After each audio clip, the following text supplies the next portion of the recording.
একটি ছোট্ট গ্রামে একটি চাষি বাস করত।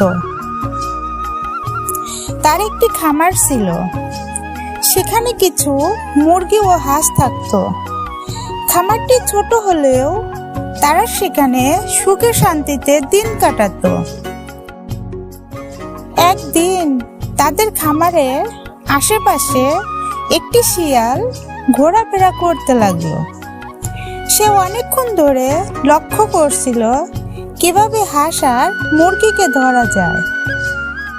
শিয়াল তাদের ধরার একটি পরিকল্পনা করলো। রাতে যখন সবকিছু শান্ত, শিয়াল ধীরে ধীরে খামারের দিকে এগিয়ে গেল।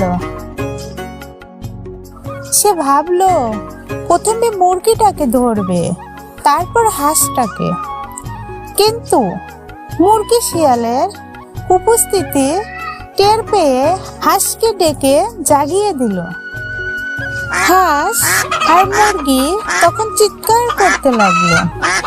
তাদের আওয়াজ শুনে খামারের মালিক দৌড়ে এলেন এবং শিয়ালকে তাড়িয়ে দিলেন।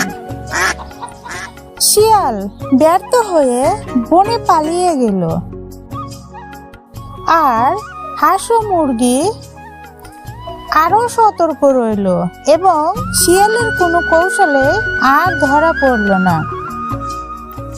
এই গল্পের শিক্ষা, ঐক্য ও সতর্কতার মাধ্যমে বিপদ থেকে রক্ষা পাওয়া সম্ভব।